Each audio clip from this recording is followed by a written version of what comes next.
নমস্কাৰ আপোনালোক সকলোকে পুনৰবাৰ স্বাগতম জনাইছো মই মজিদ বন্ধুসকল পলকতা চামক আজি 9টা গুৰুত্বপূৰ্ণ খবৰ প্ৰথমটো খবৰ ৰাজ্যবাসীলৈ ভাল খবৰ ৰাজ্যত পুনৰ 43 লাখ লোকে লাভ কৰিব নতুনকৈ ৰেচন কাৰ্ড নতুন বছৰৰ আৰম্ভণিতেই এই বৃহৎ ঘোষণা মুখ্যমন্ত্ৰী হিমন্ত বিশ্ব শৰ্মাৰ অহা 17 জানুৱাৰীৰ পৰা ৰাজ্যৰ প্ৰায় 43 লাখ লোকে লাভ কৰিব ৰেচন কাৰ্ড ৰাজ্যৰ সমষ্টিয়ে বিতৰণ কৰা হ'ব নতুন ৰেচন কাৰ্ড পুৰণি কাৰ্ডৰ গৰাকীয়ে আজিৰ পৰা 10 জানুৱাৰীৰ ভিতৰত পাব বিনামূলীয়া চাউল আৰু 17 পৰা 27 জানুৱাৰীলৈকে বিনামূলীয়াকৈ ৰেচন পাব নতুন কাৰ্ডৰ গৰাকীয়ে অন্ন সেৱা সপ্তাহৰ প্ৰতিটো দিনতেই দিনজোৰাকৈ খুলিব লাগিব দোকান আৰু এই সন্দৰ্ভত মুকলি কৰা হৈছে বিশেষ হেল্পলাইন নম্বৰ আপোনাৰ কিবা অভিযোগ থাকিলে এই নম্বৰত ফোন কৰি দিব পাৰিব সঠিক পৰিমাণৰ চাউল নিদিলে আপুনি দাখিল কৰিব পাৰিব এই নম্বৰত ফোন কৰি অভিযোগ আপোনাৰ কিবা অভিযোগ থাকিলে আপুনি ডায়াল কৰক 180034536111 নম্বৰত আৰু লগতে 1967 নম্বৰত আপুনি দিব পাৰিব অভিযোগ পৰৱৰ্তী খবৰ এটা দিনতে 22টাকৈ ভয়ংকৰ ভূমিকম্পই জোকাৰি গ'ল জাপানত বৰ্তমান ভয়ংকৰ পৰিস্থিতি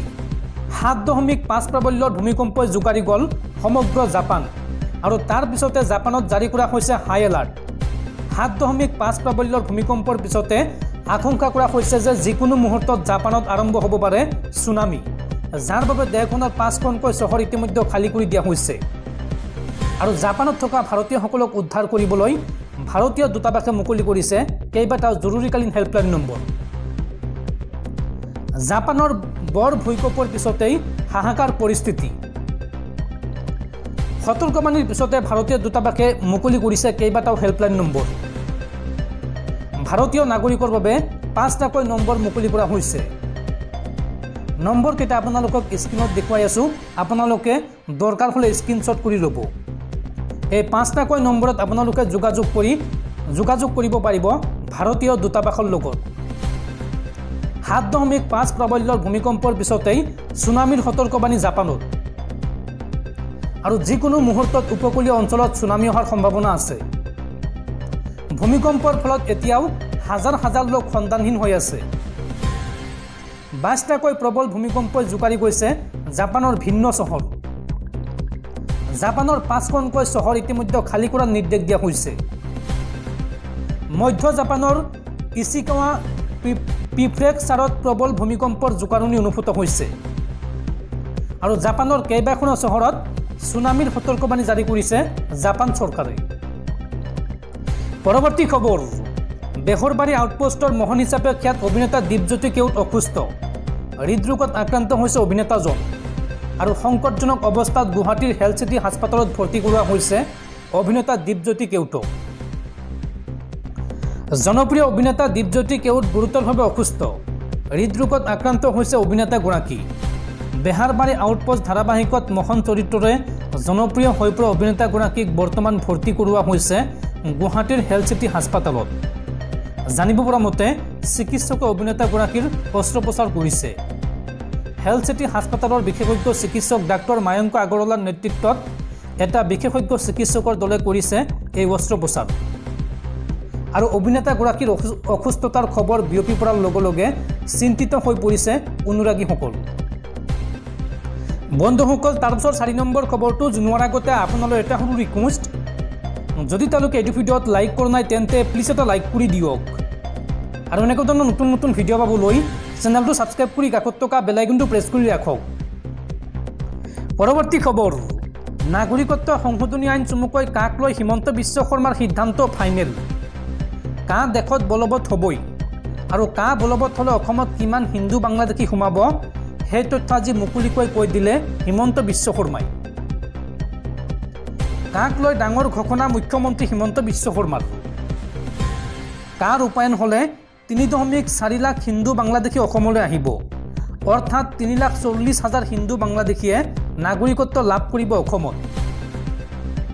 কিন্তু এই সকল নতুনকৈ অসমলৈ নাহে পূৰ্বৰ পৰা তেওঁলোক অসমত থাকি ভোট দি আছে আৰু চৰকাৰে ইচ্ছা গ'লেই দেশত কাৰ্যকৰী কৰিব কাৰ সৰ্বা এতিয়া উচ্চতম ন্যায়ালয় বলবৎ হ'লেও অসমত ৰাজনৈতিক ক্ষমতা হস্তান্তৰ নহয় সমষ্টি পুনৰ নিৰ্ধাৰণে সুৰক্ষিত কৰি দিলে 200 বছৰলৈকে অসমীয়াৰ ভৱিষ্যত খিলঞ্জীয়া অসমীয়াৰ দুৰ্গ বনাই দিয়া হ'ল অসমৰ 96টা সমষ্টি আৰু বৰাক ব্ৰহ্মপুত্ৰৰ সৰ্বমুঠ 106টা সমষ্টিত থাকিব খিলঞ্জীয়াৰ প্ৰভুত্ব এই সমষ্টিকেইটাত ভোটাৰো অসমীয়া হ'ব আৰু বিধায়কো অসমীয়া হ'ব এই মন্তব্য মুখ্যমন্ত্ৰী হিমন্ত বিশ্ব শৰ্মাৰ পৰৱৰ্তী খবৰ নতুন বছৰত সুৰা বিক্ৰীত অভিলেখ গঢ়িলে অসমে নতুন বছৰক আদৰাৰ নামত ৰাজ্যত 31 ডিচেম্বৰৰ নিশা বিক্ৰী হ'ল 16 কোটি টকাৰ সুৰা কেৱল গুৱাহাটী মহানগৰীতে বিক্ৰী হ'ল 8 কোটি 50 লাখ টকাৰ সুৰা 31 ডিচেম্বৰৰ নিশা ৰাজ্যত সুৰা বিক্ৰীত অভিলেখ এটা নিশাতে গুৱাহাটী মহানগৰীত বিক্ৰী হ'ল 8 কোটি 50 লাখ টকাৰ সুৰা আৰু সমগ্ৰ ৰাজ্যত 16 কোটি টকাৰ সুৰা বিক্ৰী হৈছে 31 ডিচেম্বৰৰ নিশা সুৰা বিক্ৰী হৈছে সুৰা নতুন বছৰক আদৰাৰ নামত ৰাজ্যত সুৰা বিক্ৰী হ'ল সুৰা পৰৱৰ্তী খবৰ নিষিদ্ধ ঘোষিত উগ্ৰপন্থী সংগঠন আলফা স্বাধীনৰ মুখ্য সেনাধ্যক্ষ পৰেশ বৰুৱা কেতিয়া আহিব আলোচনালৈ এই কথা আজি ৰাজহুৱাভাৱে ঘোষণা কৰিলে মুখ্যমন্ত্ৰী হিমন্ত বিশ্ব শৰ্মাই স্বাধীন অসমক লৈ মুখ্যমন্ত্ৰীৰ স্থিতি স্পষ্ট স্বাধীন অসম কোনেও বিচৰাই নাছিল স্বাধীন অসম আমি দিব নোৱাৰো আৰু পাবও নোৱাৰো পৰেশ বৰুৱাৰ কাৰণে উন্নয়ন ৰৈ নাথাকে পৰেশ বৰুৱা আহিব বুলি 1 লাখ নিযুক্তি ৰখাই থব নোৱাৰো নিজৰ ট্ৰেকৰ পৰা বৰুৱা সহজে ওলাই আহিব নোৱাৰে শান্তি চুক্তি নিশ্চিত কৰিলে খিলঞ্জীয়াৰ সুৰক্ষা আগন্তুক বছৰলৈ নিশ্চিত কৰিলে খিলঞ্জীয়াৰ ৰাজনৈতিক অধিকাৰ অসমৰ ৰাজনৈতিক প্ৰেক্ষাপট এতিয়া সলনি হৈ গ'ল ভোটাৰো অসমীয়া হ'ব বিধায়কো অসমীয়া হ'ব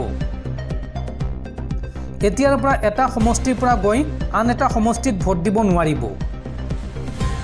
চৰকাৰী আৰু বন বিভাগৰ মাটি দখল কৰি ভোটাধিকাৰ কোনেও ল'ব নোৱাৰিব আৰু বাংলাদেশী সন্দৰ্ভত মুখ্যমন্ত্ৰীৰ অকপোত স্বীকাৰোক্তি মুখ্যমন্ত্ৰীগৰাকীয়ে এই সন্দৰ্ভত কয় যে ট্ৰাকত ভৰাই বাংলাদেশী পঠাই দিব নোৱাৰো এই স্বীকাৰোক্তি মুখ্যমন্ত্ৰী হিমন্ত বিশ্ব শৰ্মাৰ পৰৱৰ্তী খবৰ 2024 লোকসভা নিৰ্বাচনৰ পূৰ্বে বিপদত পৰিব নেকি প্ৰধানমন্ত্ৰী মোদী কিয়নো হঠাৎ টুইটাৰত আৰম্ভ হৈছে মোদী বিৰোধী ঢৌ এইবাৰ ট্ৰেণ্ডিঙত গো বেক মোদী হঠাৎ টুইটাৰত আৰম্ভ হৈছে মোদী বিৰোধী ঢৌ ট্ৰেণ্ডিঙত #গো বেক মোদী হাজাৰ হাজাৰ লোকে লিখিলে #গো বেক মোদী টুইটাৰত মোদীৰ বিৰুদ্ধে হাজাৰ হাজাৰ লোকৰ টুইট উল্লেখযোগ্য যে 2 তাৰিখ অৰ্থাৎ আজি দক্ষিণ ভাৰতলৈ যাব প্ৰধানমন্ত্ৰী মোদী আৰু তাৰ পূৰ্বে টুইটাৰত মোদী বিৰোধী ঢৌ আৰম্ভ হৈছে পৰৱৰ্তী খবৰ সাৱধান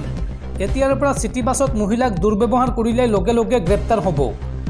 প্ৰতিখন বাছত লগাব লাগিব CCTV কেমেৰা এই সন্দৰ্ভত মুখ্যমন্ত্ৰী হিমন্ত বিশ্ব শৰ্মাৰ কঠোৰ নিৰ্দেশনা চিটি বাছত মহিলাক দুৰ্ব্যৱহাৰ কৰা লোকসকলক সাৱধান বাণী মুখ্যমন্ত্ৰীৰ বাছত দুৰ্ব্যৱহাৰ কৰাৰ প্ৰমাণ পালেই যাব লাগিব জেললৈ বাছত মহিলাক দুৰ্ব্যৱহাৰ কৰা প্ৰৱণতা এৰিবলৈ শেষ সকিয়নি প্ৰতিখন বাছতে এই সন্দৰ্ভত CCTVৰ ব্যৱস্থা কৰিব ৰাজ্য চৰকাৰে আৰু CCTVৰ ফুটেজ নিৰীক্ষণ কৰি দোষীক লগে লগে আৰক্ষীয়ে কৰিব গ্ৰেপ্তাৰ প্ৰতিখন বাছতে থাকিব GPS ব্যৱস্থা নতুন বছৰত মহিলা যাত্ৰীক সুৰক্ষিত কৰাৰ সংকল্প হিমন্ত বিশ্ব শৰ্মাৰ শাৰীৰিক আতিশায্যৰ অভিযোগ থাকিলে তাৎক্ষণিক ব্যৱস্থা ল'বলৈ নিৰ্দেশ দিয়া হৈছে আৰু পূৰ্বতে অভিযোগ হোৱাৰ পিছতো প্ৰমাণ নথকাত হাৰি গৈছিল দোষী সেইবাবে এইবাৰ CCTVৰ ব্যৱস্থা কৰা হ'ব প্ৰতিখন বাছত আৰু GPS ট্ৰেকিঙৰ জৰিয়তে সম্পূৰ্ণ আৰক্ষীৰ নিৰীক্ষণত থাকিব গুৱাহাটীৰ চিটি বাছ গুৱাহাটীত অতি শীঘ্ৰে বন্ধ হ'ব পেট্ৰল আৰু ডিজেল চালিত বাছ লগতে গুৱাহাটীত বৃদ্ধি পাব বৈদ্যুতিক বাহন। 200খন বৈদ্যুতিক বাহন মুকলি অনুষ্ঠানত ৰাজহুৱাকৈ এই কথা ঘোষণা কৰিলে মুখ্যমন্ত্ৰী হিমন্ত বিশ্ব শৰ্মাই। পৰৱৰ্তী খবৰ, ধোৱাচাঙত মোদী চৰকাৰৰ বেটি বচাও বেটি পঢ়াও শ্লোগান।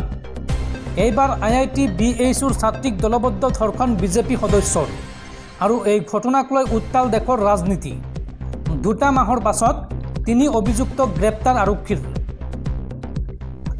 এইবাৰ ধোৱাচাঙত উঠিল প্ৰধানমন্ত্ৰী নৰেন্দ্ৰ মোদীৰ বেটি বচাও বেটি পঢ়াও শ্লোগান। বিজেপি শাসিত ৰাজ্যতে বিজেপিৰ নেতাকৰ্মীৰ ওচৰত সুৰক্ষিত নহয় নাৰী তথা ছাত্ৰী।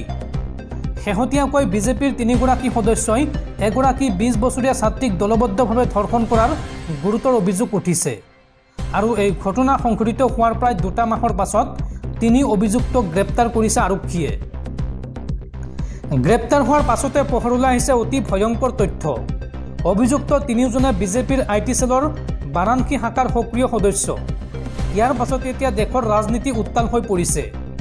আৰক্ষীয়ে গ্ৰেপ্তাৰ কৰা 3 অভিযুক্ত হৈছে ক্ৰমে কুণাল পাণ্ডে, সক্ষম পেটেল আৰু অভিষেক চৌহান। প্ৰকাশিত খবৰ অনুসৰি এই 3 অভিযুক্ত ইতিমধ্যে আৰক্ষীৰ আগত নিজৰ অপৰাধ স্বীকাৰ কৰিছে। উল্লেখযোগ্য যে যোৱা 1 নৱেম্বৰত বাৰাণসী IIT BHUৰ কেম্পাছত অভিযান্ত্ৰিক শাখাৰ এগৰাকী 20 বছৰীয়া ছাত্ৰী গণধৰ্ষণৰ বলি হৈছিল। আৰু ভুক্তভোগী ছাত্ৰীগৰাকীৰ মতে কেম্পাছৰ ভিতৰতে মটৰ চাইকেলত অহা 3 অভিযুক্তই বান্ধৱীৰ মাজৰ পৰা তেওঁক বলপূৰ্বকভাৱে টানি লৈ গৈছিল। ছাত্ৰীগৰাকীক জোপোহাৰ মাজলৈ নি দুষ্কৰ্ম সংঘটিত কৰে 3 অভিযুক্তই। আৰু ইয়াৰ পাছতে ভুক্তভোগী ছাত্ৰীগৰাকীয়ে আৰক্ষীক অভিযোগ দাখিল কৰে। কিন্তু যোৱা 2 মাহে কোনো পদক্ষেপ নোলোৱাৰ অভিযোগ উত্থাপন হৈছে আৰক্ষীৰ বিৰুদ্ধে। আৰু ইয়াৰ পিছতে উচ্চ শিক্ষানুষ্ঠানখনৰ শিক্ষাৰ্থীসকলে বিক্ষোভ প্ৰদৰ্শন কৰাৰ লগতে তীব্ৰ আন্দোলন কৰে। আৰু এনে আন্দোলনৰ ফলশ্ৰুতিত প্ৰায় 2 মাহৰ পিছত আৰক্ষীয়ে গ্ৰেপ্তাৰ কৰিছে 3 অভিযুক্তক। আৰু গ্ৰেপ্তাৰ কৰাৰ পাছতে পোহৰলৈ আহিছে এই জঘন্য কাণ্ডৰ সৈতে নাম সাঙুৰ খোৱা 3 অভিযুক্ত হৈছে বিজেপিৰ IT সেলৰ বাৰাণসীৰ সদস্য।